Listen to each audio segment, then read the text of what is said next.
What a headshot! What a head! How's it guys, this is Dayvy, FPL, and welcome back to the Fantasy Premier League video here on my channel. And in this video, I'll be taking you through my very own team selection for the upcoming Game Week 36. Now as you guys can probably hear, I'm currently sick, but I still wanted to make this video for you guys before Game Week 36, as the deadline's actually coming up tomorrow night. So please, if you guys don't have an alarm, just have a reminder for Friday evening, or wherever you guys are around the world, that the deadline for Game Week 36 is going to be early. But in this video, I'll also be going over double Game Week 35, which still has a game coming up tonight. That's Chelsea vs Spurs, where I still have 5 players still to feature. So after that quick recap and seeing how the rank is currently sitting, I'll be jumping into all the goodness for Game Week 36 with a massive 7 million in the bank. So that's what you guys are interested in. Sit back, relax, and let's get straight into it. So double Game Week 35 still has to conclude tonight. It's going to be Chelsea taking on Spurs, and as mentioned, I've still got 5 players to feature. So fingers crossed the rank does increase. Now you guys might be looking at my overall score of 63 points and asking me why I'm on a red arrow. Well, I actually took a massive minus 12 hit in the deadline stream for double Game Week 35. So yes, basically take the Game Week points minus the minus 12, and actually the score doesn't look too shabby. So fingers crossed tonight, we might actually get a green arrow with quite a few players still to feature, but I'm just happy if I hold rank after a minus 12. So that minus 12 leaves us with 1 free transfer and 7.4 in the bank for Game Week 36, and I'll be going over the minus 12 and the players I brought in, and why that actually was a good decision. Now I'm going to start off on the bench here, and as you guys will see, Phil Foden is going to be there, but he was actually in the starting 11. Erling Haaland was on my bench, but because Phil Foden wasn't even in the squad and Haaland came off for Man City, I've already done that change. Other than Foden though, Bradley and Van Hekke both are injured, out for the seasons probably. They got 0 points, whereas Onana got 4 points as he got a few saves. Now my starting goalkeeper of choice, I was always going to go for Petrovic. He had the double game week. All he has to do is get 2 points tonight against Spurs to match Onana. Let's see if we can get a few more there though. I'm hoping that maybe Chelsea do keep the clean sheet, as Son's effective ownership is around 100% at my rank. We'll see if Spurs also keep a clean sheet. Pedro Porro, one of the transfers I brought in for this game week, and he scored 1 point against Arsenal. Now that Arsenal game was a basic write-off, I wasn't even going to go for a Spurs option because of the lack of clean sheets, but because I made 2 defensive transfers, I had to go for 1 Spurs asset. At the moment, there's just no kind of other defenders I want to target, so let's see what Porro does tonight. Dan Burn, our Newcastle defender we brought in I think 2 game weeks ago, he started this game but unfortunately lost the clean sheet. I just can't get defensive returns against Sheffield United this season. I'm also happy though that we escaped maybe the Fabian Schär bullet. He was subbed at halftime, but it looks like he might actually be back for Game Week 36. It's not the worst thing in the world if you guys went for him. Luckily though, the player we went for was Guardiola from Man City, a massive 15-pointer, a goal with clean sheet and maximum bonus points, and he's literally the savior of our game week so far. So without the Guardiola 15 points, would have been on a massive red arrow, so I'm happy that we brought him in for Game Week 35. Now midfield department, we also got Son coming up as well as Palmer. Now the only difference here is that I hope that Son blanks and Palmer returns. That's just because I own Petrovic and net, and as I mentioned, Son's effective ownership is around 100%, so no gains or losses there. Whereas with Cole Palmer, I've got a few kind of percentages to play with that captaincy, and after blanking in the first game, I'm hoping for big things in the second. Now that Chelsea squad has been decimated by injuries though, apparently they've got only 11 senior players at the moment. As long as Cole Palmer is one of them, I'll be happy. So let's see what happens tonight. Maybe the green arrow can arise from the game. Fingers crossed we get a few returns. Now the kind of biggest thing about the minus 12 was the fact that we got news that Mo Salah was benched for the West Ham game, and therefore I made the transfer of Gordon in instead of going for Fabian Schär. I just really backed the attack versus the defense. I mean, Sheffield United, we always knew that Newcastle were going to score a few against them, and that's why I wanted to prioritize Gordon in over Fabian Schär. So yes, we could have benched Mo Salah, but I wanted to go for the more aggressive transfer, and bringing in Gordon for his 10 points paid off. So that's kind of the reason we went for this minus 12, also the fact that we went for kind of a Chelsea switcheroo, which I'll detail later on.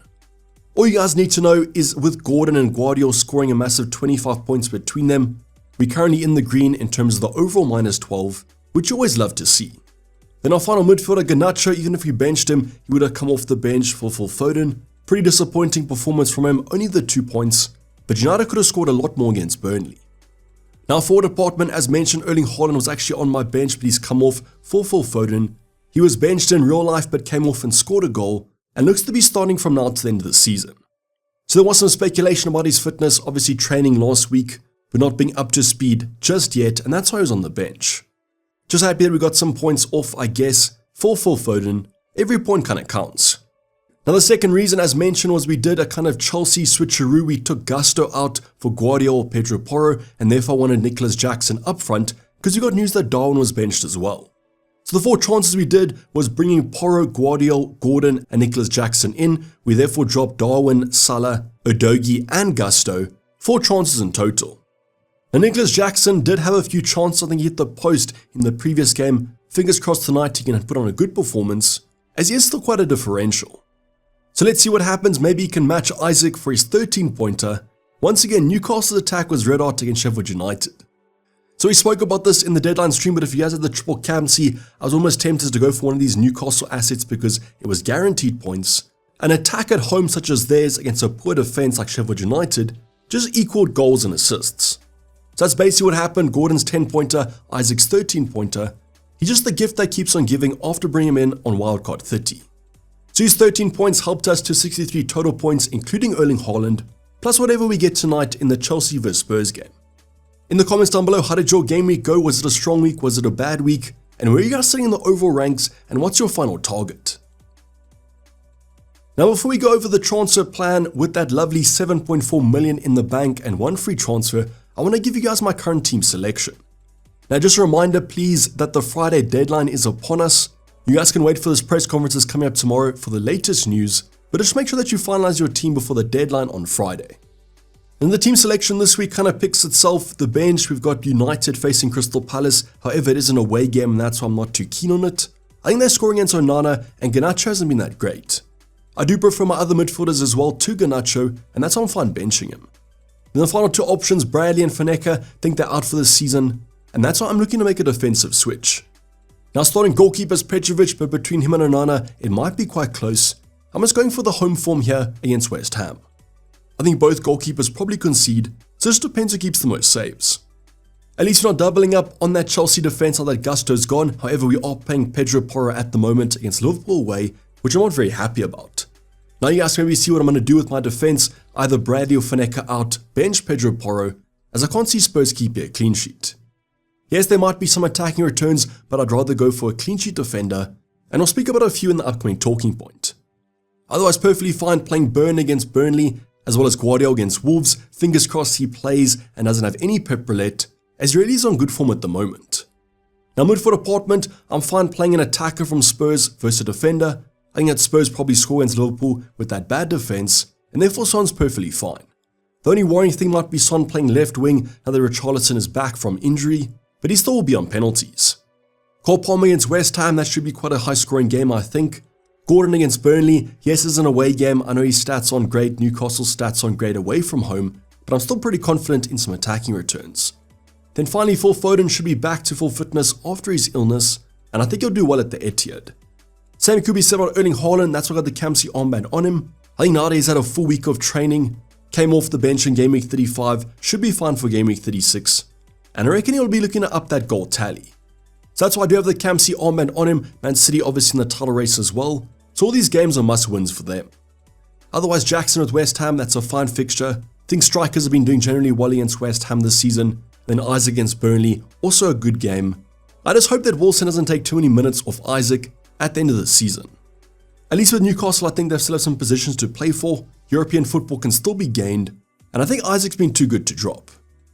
So with this starting 11, I think the attack, the midfield, and the forwards look pretty fine. The defensive department, besides Pedro Porro, also looks pretty good. So what's the move that you guys would make if this was your team? But now let's go on to the actual transfer plan. With 1 free transfer and a massive 7.4 left in the bank, I can do a massive defensive upgrade if I choose. I believe the defense is the position that I need the most improvement. Not super happy about playing Pedro Porro away to Liverpool, and therefore I'm looking to make a defensive switch. Now the player I'll be taking out is probably going to be Connor Bradley. This could be Van Hecke if I want to. Both of them should be out for the season. I'm just going for Bradley as I won't want any Liverpool assets for Game Week 37's bench boost. So Bradley out, who is the replacement? Well, I think this might be a single Game Week player for 37. It's actually going to be an Arsenal asset. I'm looking at Ben White. Now between Ben White and Gabriel, it's a real kind of 50-50. I think White is slightly more attacking, but it is just slightly, and that's why I'm looking at him as I can afford anyone. But in the comments down below, if you guys go for Gabriel or Ben White, who would you choose? I asked this over on Twitter, and 65% of you said Ben White. Now yes, there might be other kind of replacements that have double game weeks, but actually back Arsenal to keep a lot of clean sheets in his last 3 games. Even if it's just for game week 36, Bournemouth, and game week 38 against Everton, and they're still a team that's challenging for the title. So I think this transfer is actually pretty nailed, to be honest. Gives me some kind of coverage from that Arsenal clean sheet, as that effective ownership is quite high in the top 10k. But maybe there's a move that I haven't looked at, maybe there's some injuries coming up tomorrow. I won't be doing a deadline stream, but I'll update you guys over on Twitter or my Discord server where I'm slightly more active. You guys can ask me about your own transfer plans, your own transfer dilemmas, and I'll try to help you guys out as far as possible. But don't worry, for double game week 37, we're going to be back in business. Hopefully I've recovered fully by then. But this is basically going to wrap the video, guys. Hope you guys did enjoy it. Please don't forget to like the video and subscribe if you have subscribed yet. As mentioned, no deadline stream this week, but catch me over on Twitter or on Discord. But I'm signing off. It's been Dayvy FPL, and I'm out. Cheers, bye.